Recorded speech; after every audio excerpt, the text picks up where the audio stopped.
चौपाल देखने वाला सबला दर्शका ने राम राम सा भाई। आज की चौपाल में आप चर्चा कर रहे हैं विशेष योग्य जन और मानसिक स्वास्थ्य के बारे में। भाई आपने जो भी दिव्यांग भाई बहन है बिना दया की नहीं, अपना सहयोग की जरूरत है, बिना एक सहारा की जरूरत है जिससे वो आगे बढ़ सके, अपनी आम जिंदगी जी सके।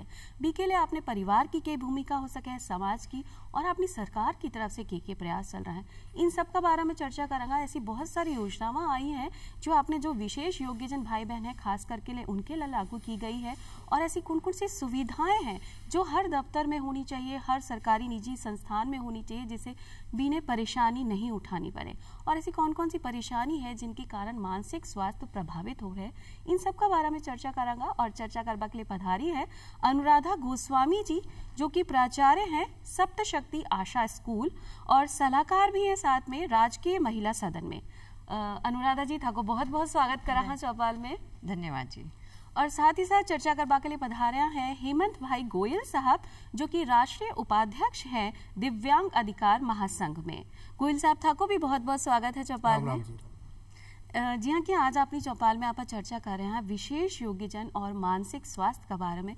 तो गोयल साहब, सबसे पहले आपसे आप पूछना चाहूँ, जिसे आपने दर्शका ने भी थोड़ी सी जानकारी हो जाए कि भाई विशेष योग्यजन से आप के अर्थ समझा, इन्हें क्या परिभाषित कर सका। देखिए, ऐसे व्यक्ति जिनमें किसी भी प्रकार की मानसिक अथवा शारीरिक कोई कमी है वो दिव्यांगता की श्रेणी में आते हैं, लेकिन इसके लिए यह आवश्यक है कि उनको सरकारी हॉस्पिटल में जाके विकलांगता प्रमाण पत्र लेना होगा, और उनमें जो विकलांगता का प्रतिशत है वो कम से कम 40% होना चाहिए, तभी वो सरकार की परिभाषा में दिव्यांग कहलाते हैं, और तभी उनको सरकार की सभी योजनाओं का लाभ मिल पाएगा। और हम देखें कि 2016 का जो एक्ट इनके लिए बना, उसमें अब 7 की जगह इनको 21 तरह की विकलांगताओं की श्रेणी निर्धारित की गई है। तो ये विशेष योग्यजन इस तरह से कहला सकते हैं। और जी के साथ ही साथ बात भी कर रहे हैं मानसिक स्वास्थ्य के बारे में। तो अनुराधा जी, आपसे जानना चाहूँ कि भाई मानसिक स्वास्थ्य ने आप क्या समझ सका कि एक स्वस्थ व्यक्ति को जो मानसिक स्वास्थ्य है वो क्या को होने चाहिए। जब हम मानसिक स्वास्थ्य की बात करते हैं तो WHO ने अपनी परिभाषा में स्पष्ट रूप से कहा है कि मानसिक स्वास्थ्य वो स्थिति है जहां पर व्यक्ति को अपने बारे में बहुत अच्छी तरह से पता होता है, ना तो वो अपनी शक्तियों को किसी से कम आंकता है, ना ही बहुत ज़्यादा आंकता है।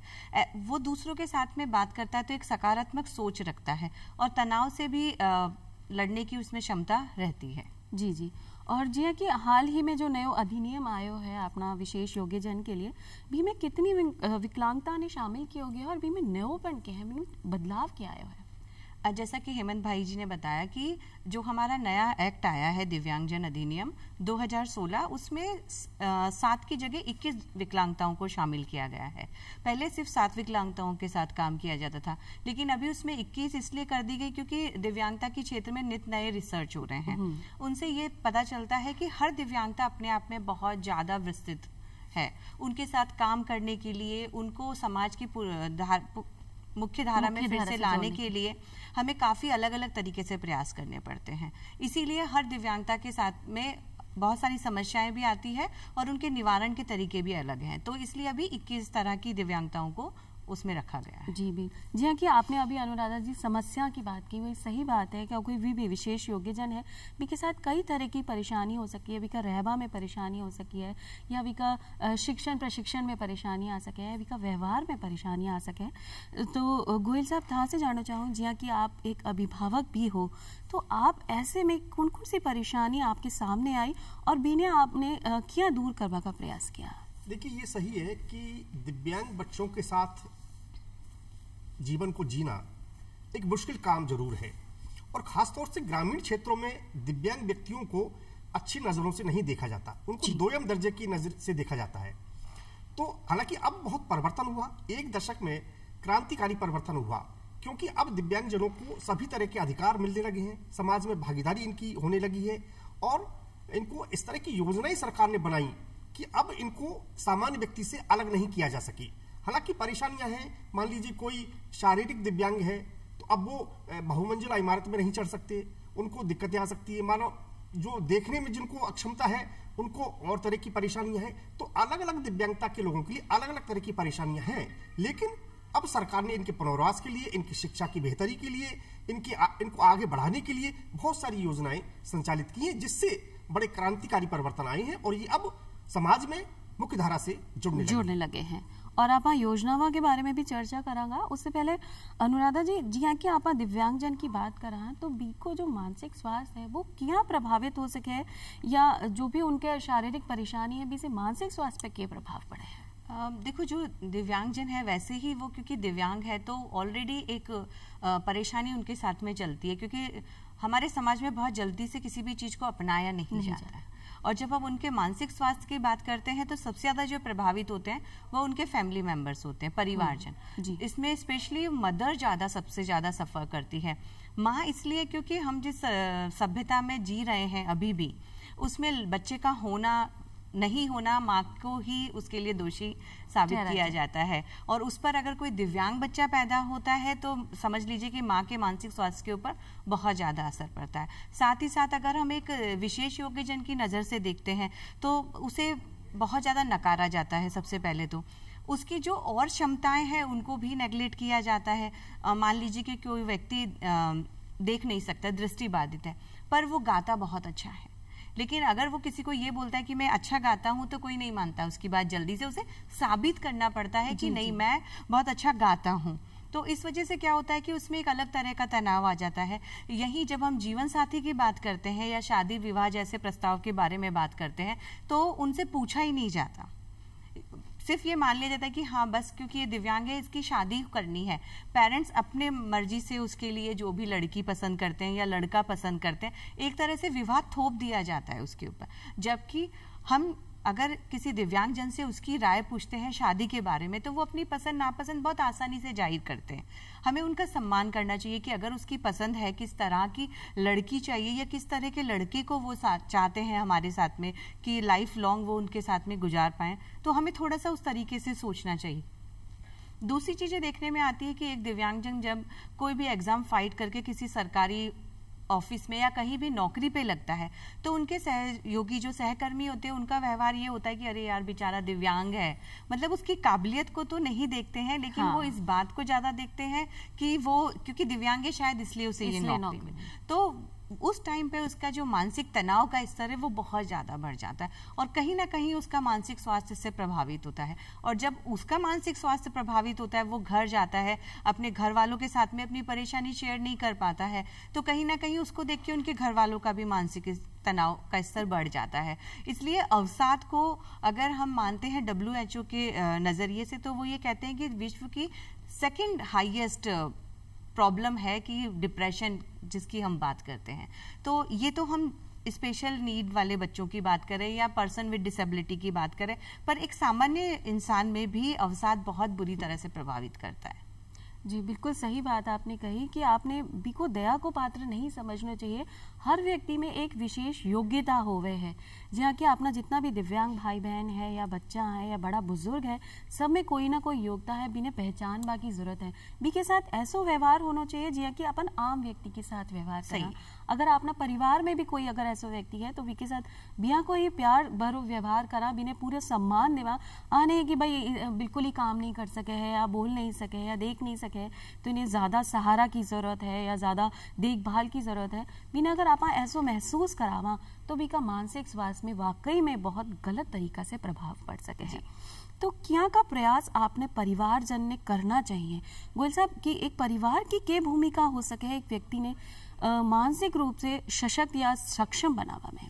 देखिए, दिव्यांग को सशक्त बनाने में परिवार की सबसे पहली भूमिका है, क्योंकि माता पिता ये नहीं समझे कि हमारा बेटा दिव्यांग है, उसको दया सहानुभूति की नजरों से नहीं देखें।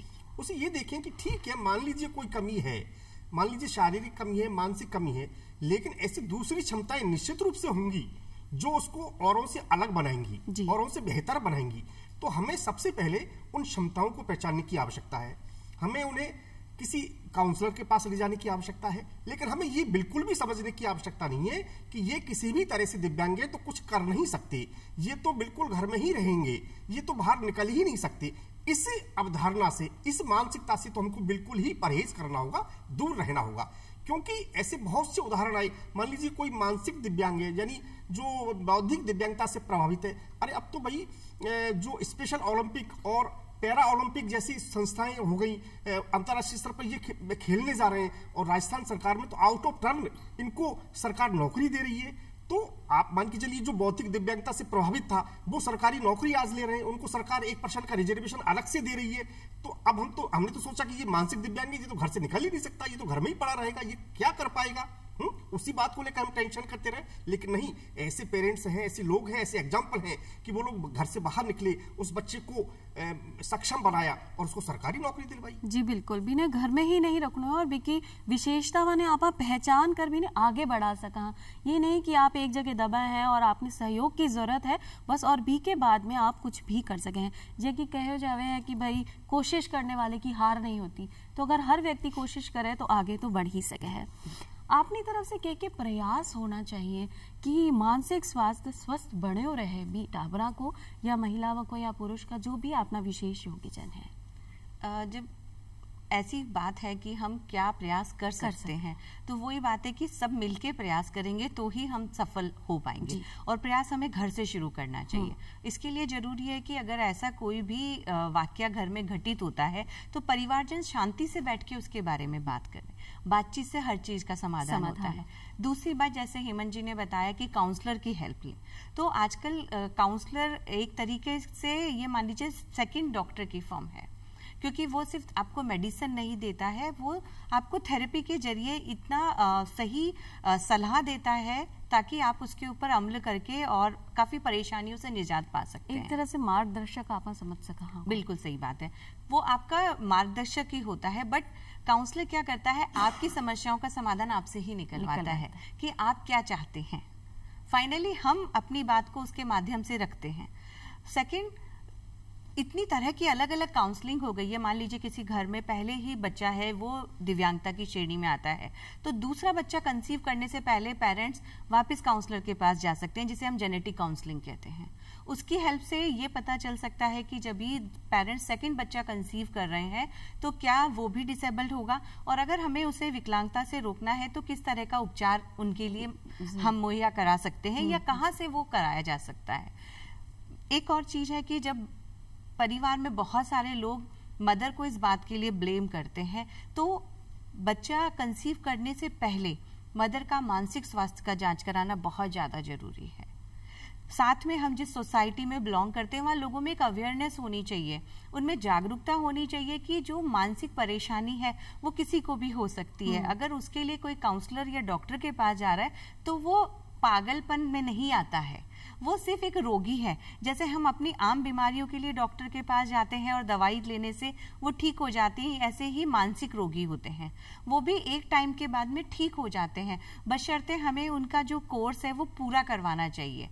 उदाहरण के लिए हम डिप्रेशन की बात करते हैं, तो जिनको शुरुआती डिप्रेशन के लक्षण होते हैं या अवसाद के लक्षण होते हैं वो दवाइयों के माध्यम से 2 से 3 महीने में पूरी तरह से ठीक हो जाते हैं। लेकिन ये कहा जाता है कि उस टाइम पीरियड में उन दवाइयों को छोड़ना नहीं चाहिए, क्योंकि दवाई आपकी 9 महीने तक चलेगी। सामान्यतः लोग क्या सोचते हैं कि 2 महीने की थेरेपी के बाद में मैं ठीक हो गया हूं तो मुझे दवाइयां भी बंद कर देनी चाहिए, लेकिन ऐसा नहीं करना चाहिए। दवाइयां हमें जब तक डॉक्टर बोलता है तब तक हमें कंटिन्यू करनी चाहिए। बेशक काउंसलर ने अपनी थेरेपी आपको 2 महीना 3 महीने के लिए दी है, फिर उनकी खत्म हो गई, लेकिन मेडिसिन जितने लंबे टाइम तक आपको दी जा रही है वो आपको पूरा लेना चाहिए। साथ ही समाज के लोगों में जब हम जागरूकता की बात करते हैं तो हमें छोटे छोटे से बोलते हैं ना कि प्लेटफॉर्म उनको देने चाहिए, ताकि ऐसे लोग अपनी बात रख पाएं कि मुझे ये परेशानी थी और मैं अभी ठीक हूँ, मैं ठीक कैसे हुआ, मुझे किसने सहायता की, या मैं जब बीमार था तो मैं क्या सोचता था, मेरी मनोदशा क्या थी, वो शेयर कर पाए ताकि दूसरे लोग इस चीज को समझ पाए कि वाकई में मनोस्थिति बिगड़ना क्या होता है, एक स्वस्थ व्यक्ति क्या सोचता है और एक जिसको जो मनोदशा जिसकी अभी ठीक नहीं है, अस्थिर है, वो बंदा क्या सोचता है। तो वो इजीली इसमें अंतर कर पाएंगे और अपनी तरफ से भी पहल करेंगे, क्योंकि आज की जो जिंदगी लाइफ स्टाइल हम जीते हैं उसमें हर दूसरा व्यक्ति तनाव से ग्रस्त है या हर व्यक्ति का मानसिक स्तर इतना स्वस्थ नहीं है, तो सबको सहायता की जरूरत है। बट वो एक डर है कि अगर हम डॉक्टर या काउंसलर की सहायता लेने गए तो हम मानसिक रोगी की श्रेणी में आ जाएंगे, जो कि बहुत ही गलत अवधारणा है। ये बहुत ही जो की बात बताई, स्पष्ट हुई कि दवा और दुआ के साथ साथ काउंसलर की बहुत बड़ी भूमिका सामने आई है। बिल्कुल बिल्कुल। अच्छा, ग्रामीण क्षेत्रों में तो काउंसलर के बारे में लोगों को जानकारी है नहीं जी। शहरी क्षेत्रों में तो ये जागरूकता है कि भी काउंसलर भी कोई चीज होती है, कोई पोस्ट कोई पद होता है, कोई व्यक्ति होता है, तो क्या कोई इस तरह की हेल्पलाइन कोई नेशनल लेवल पे है क्या कि वो व्यक्ति कोई काउंसलिंग कहीं से प्राप्त कर सके? सर, आपकी जो बातें हैं उसके दो जवाब है मेरे पास। एक तो ये कि ग्रामीण परिवेश की जब हम बात करते हैं तो वहाँ जॉइंट फैमिली ज़्यादातर हमें देखने के लिए मिलती है, तो घर के बड़े बूढ़े काउंसलर की भूमिका बहुत अच्छी तरह से निभाते हैं, क्योंकि वो फ्री होते हैं और इतने अनुभवी होते हैं कि उनके पास हर समस्या का समाधान होता है। ऐसे में बस उन औरतों को या जिसको भी ऐसा लगता है कि मैं तनाव में हूँ, उन्हें जाके बात करने की जरूरत होती है, बाकी समस्या उनकी वहीं पे हो जाती है। दूसरी बात जो आप बोल रहे हैं कि ऐसी कोई हेल्पलाइन है, तो हाँ बिल्कुल है। जब भी आपको पता है कोविड महामारी अभी तक खत्म भी नहीं हुई है, कोविड के टाइम पे हमारे गवर्नमेंट ने, जो हमारा समाज कल्याण अधिकारिता विभाग है, उसने एक हेल्पलाइन शुरू करी जिसे किरण हेल्पलाइन के नाम से बोलते हैं, जो 24 आवर्स चलती है और वो 13 भाषाओं में शुरू की गई थी, और जिसमें हमारे 8 जो हमारे राष्ट्रीय संस्थान है वो और 25 हमारे जो स्टेट संस्थान है उन सब ने मिलके इसका सहयोग किया था। और 13 भाषाओं में इसलिए शुरू किया इसे ताकि लोगों को उनकी भाषा के अंदर काउंसलिंग प्रोवाइड कराई जाए, क्योंकि वो सिचुएशन ऐसी थी कि जब ये लोग बहुत ज़्यादा तनावग्रस्त हो गए थे, बहुत अकेलापन हो गया था लोगों में और डर बैठ गया था एक तरीके का, तभी किरण हेल्पलाइन ने बहुत ज़्यादा सहायता करी लोगों की। और जो किरण हेल्पलाइन की आप बात कर रहे हैं, तो बिको अपना नंबर भी एक बार आप बता दें दर्शका ने, जिसे अगर कभी कोई ने जरूरत पड़े तो बटे कॉल कर कर अपनी समस्या को समाधान ले सके है। हाँ बिल्कुल, किरण हेल्पलाइन का नंबर है 1800-599-0019। जी, एक बार नंबर आप फिर से दोहरा दिया है, 1800-599-0019 ई पर आप संपर्क कर सका। हाँ, और 24 घंटा 7 दिन मतलब हमेशा हेल्पलाइन चालू रहे हैं। आपने कभी भी कोई परेशानी हो या आपके आसपास कोई परेशानी हो तो बटे आप कॉल कर कर ई पे समाधान ले सका हाँ या काउंसलिंग करवा सका हाँ। बिल्कुल। जब आपने इतनी सारी बात करी कि परेशानियां हैं लेकिन बिल्कुल समाधान हो सके, तो आपने इनको कारण भी जानना चाहिए कि जी हाँ विशेष योग्यजन है या मानसिक स्वास्थ्य की आप बात कर रहे हैं, तो ऐसी विकलांगता होवे ही क्यों है, इसका कारण क्या है? पूजा जी, थोड़ा सा मैं आपको करेक्ट करती हूँ कि मानसिक रोग और विकलांगता दोनों अलग चीजें हैं। हम मानसिक रोग की बात करते हैं तो वो एक बीमारी है जो कि दवाई और थेरेपी से ठीक हो जाती है, लेकिन जब हम विकलांगता की बात करते हैं तो वो एक अवस्था है, उसको हम प्रशिक्षण के द्वारा सुधार कर सकते हैं पर उसे हम खत्म नहीं कर सकते हैं। और अब हम बात करते हैं कि हम मानसिक जो स्वास्थ्य उसे प्रभावित क्या क्या करता है, तो एक तो कुछ ज्ञात कारण होते हैं, कुछ अज्ञात कारण होते हैं। हमेशा से जो ज्ञात कारण है उनमें एक तो है अनुवांशिकता। अनुवांशिकता के बाद है कि जब एक मदर कंसीव करती है तो गर्भावस्था के समय में कुछ ऐसी परेशानियां हो जाती हैं या खान पान कुछ ऐसा हो जाता है जिसकी वजह से भी इस तरह के स्वास्थ्य पे असर पड़ता है। कुछ है मनोवैज्ञानिक कारण जिनको हम बोलते हैं, या फिर कुछ होता है कि जैसे परिवार में विवाद के कारण होता है या सामाजिक कारण होते हैं कई बार। और सबसे जो मेन कारण है वो है मानसिक आघात। अगर किसी भी तरीके का कोई भी मानसिक आघात किसी स्वस्थ व्यक्ति को भी लगता है तो हो सकता है उसका मानसिक स्वास्थ्य कुछ समय के लिए हिल जाए या बिगड़ जाए। तो और नॉर्मली हम परिवार से जोड़ के देखते हैं। आज की जो हमारी लाइफ स्टाइल है उसमें बहुत सारे एकल फैमिली हैं, एकल परिवार है, मदर फादर दोनों वर्किंग है, बच्चे को टाइम नहीं दे पाते हैं, या फिर वर्क प्रेशर इतना होता है, कामकाज का प्रेशर कि वो घर पे निकलता है बच्चे के ऊपर, और उससे टाइम पे क्या होता है कि बच्चे की मनोदशा समझने का दोनों के पास टाइम समय नहीं, बच्चे के पास कोई होता नहीं है जिससे वो अपनी मनोदशा को बता पाए। इसीलिए आजकल आप देखेंगे तो सारे स्कूल्स में काउंसलर कंपलसरी कर दिए गए हैं कि अगर बच्चे के व्यवहार में कोई भी असामान्य परिवर्तन देखते हैं हम तो तुरंत काउंसलर की हेल्प प्रोवाइड कराई जाती है। यहाँ तक कि कॉलेज में भी, हायर एजुकेशन में भी काउंसलर बहुत जरूरी हो गया। वो इसीलिए कि जब परिवार में बच्चे की मनोदशा बिगड़ रही है तो उसको कोई बाहरी सहायता देके हम बच्चे का मानसिक संतुलन बनाए रखें। और वो ऐसे वर्क करते हैं कि पेरेंट्स को भी बुलाया जाता है, उनकी भी काउंसलिंग होती है ताकि समस्या का पता चले और उसका जड़ से समाधान हो। और जब जड़ से समाधान हो जाएगा तो परेशानी तो रहेगी ही नहीं। बिल्कुल। अगर आप विशेष योग्यजन की बात करा तो जो भी परेशानी है या कोई विकलांगता है वो पैदाइश भी हो सके है। और जो आप मानसिक स्वास्थ्य की बात करा तो ज़रूरी नहीं है कि हर बच्चों पैदाइश के साथ ही भी मानसिक तनाव ले रहा है या कोई परेशानी ले रहा है, बीने बाद में भी हो सकी है कि जिया कि अनुराधा जी ने बताया, अगर आपके परिवार में विवाद है या कोई आपने मानसिक आघात लगे हो या कोई ऐसी घटना हो गई जो आपके दिल में बहुत ज़्यादा घर कर गई है, तो भी आपका मानसिक स्वास्थ्य प्रभावित हो सके है। आपने सरकार की तरफ से बहुत सारा प्रयास चल रहे हैं गोयल साहब, तो कौन कौन सी ऐसी योजनाएं खास करके आपने विशेष योग्यजन भाई बहनों के लिए चलाई जा रही है? देखिए पूजा जी, शिक्षा, रोजगार, परिवहन, कोई भी दृष्टि से, हर दृष्टि से सरकार ने इनको सक्षम बनाने के लिए योजनाएं शुरू कर रखी हैं। हम मान लीजिए रोजगार की बात करें, ग्रामीण क्षेत्रों में नरेगा एक बहुत बड़ी योजना है जो उनको रोजगार उपलब्ध करवाती है। तो अब नरेगा योजना में भी ये रोजगार प्राप्त कर सकती हैं और प्राथमिकता के साथ इनको रोजगार प्राप्त होता है। शहरी क्षेत्र की हम बात करें तो डेयरी बूथों में इनको 5% रिजर्वेशन सरकार ने दिया, डेयरी बूथ ये प्राप्त कर सकते हैं। ये सरकार से लोन भी ले सकते हैं। सरकार इनको 5 लाख रुपए तक का लोन स्वरोजगार के लिए देती है, जिसमें 50,000 रुपए की इनको सब्सिडी मिलती है। हम चाहे इनकी शिक्षा की दृष्टि से बात करें तो पोस्ट मैट्रिक और प्री मैट्रिक दोनों तरह की स्कॉलरशिप इनको सरकार देती है। मेन स्ट्रीम स्कूल में ये एडमिशन ले सकते हैं, वहां भी इनको रिजर्वेशन मिलता है।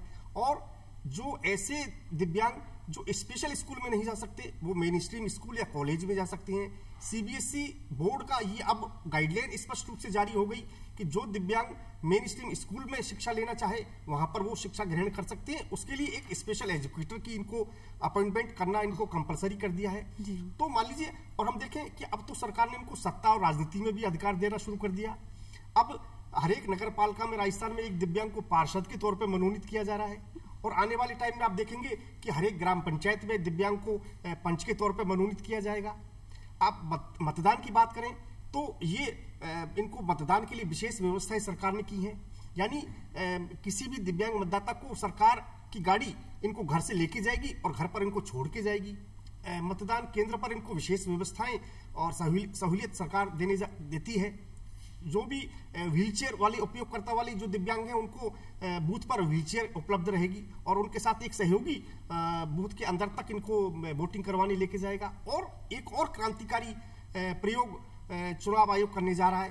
अब जो दिव्यांग बूथ पर जाकर मतदान नहीं करना चाहते, वो घर बैठे पोस्टल बैलेट के माध्यम से मतदान कर सकते हैं। ये एक बहुत बड़ा क्रांतिकारी उपयोग, एक नवाचार चुनाव आयोग करने जा रहा है और आने वाले चुनावों में आपको ये देखने को मिलेगा। लेकिन अगर आपको किसी दिव्यांग को पोस्टल बैलेट के माध्यम से वोट करना है तो उसके लिए ये आवश्यक है कि वो उसके पास दिव्यांगता का प्रमाण पत्र उसको अनिवार्य रूप से उसके पास होना चाहिए, तभी उसको ये सुविधा मिल पाएगी। तो इस तरह से बहुत सारी योजनाएं सरकार ने इनके लिए चला रखी हैं। हम बात करें कि नौकरी में इनको, सरकारी नौकरी में इनको रिजर्वेशन मिलता है। पहले ये रिजर्वेशन 3% होता था, अब ये 4% कर दिया।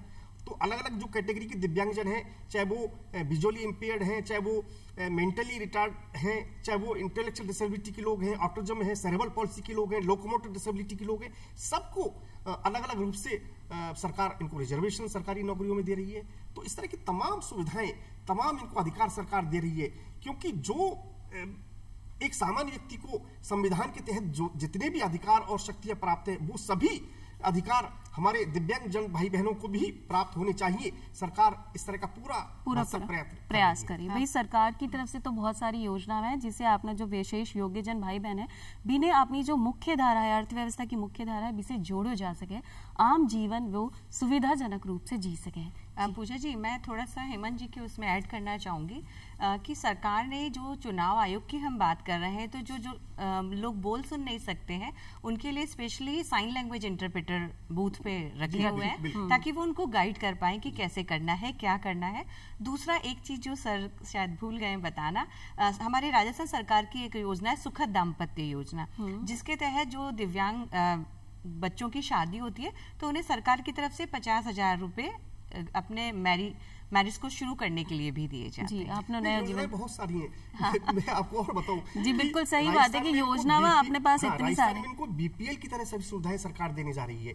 यानी जो दिव्यांग पेंशनर है, जो दिव्यांग पेंशन प्राप्त करता है, वो व्यक्ति, वो दिव्यांग बीपीएल को मिलने वाली सारी सुविधाएं वो प्राप्त कर सकते हैं। और इसके अलावा ऐसे दिव्यांग जो जो स्वयं अपना काम नहीं कर सकते, उनकी विकलांगता मानी ज्यादा है, उनको सरकार पेंशन के अलावा 1,000 रुपये प्रति माह अलग से देने जा रही है। यानी उनको 750 और 1,000 1,750 रुपये प्रति माह उनको सरकार एक आर्थिक सहायता के रूप में मिल रही है। बहुत सारी योजनाएं हैं ताकि सरकार ये चाहती है कि ये बराबरी का और समानता का अधिकार ये प्राप्त कर सके। बिल्कुल बिल्कुल, आपने विशेष योग्यजन बराबरी को अधिकार भी मिल सके और सरकार की तरफ से जो योजना है बी को लाभ भी उठाया जा सके। बस आप स्वास्थ्य केंद्र में जाकर बी को एक सर्टिफिकेट आपके पास होना चाहिए विकलांगता को। अनुराधा जी थे आया और गोयल साहब थे आया, इतनी चोखी जानकारी आपने दर्शका के साथ साझा की, बी के लिए था दुनिया ने मैं धन्यवाद देना चाहूँ। और आज के लिए बस इतना ही, फिर मिलांगा एक नई जानकारी के साथ, तब तक के लिए राम राम सा।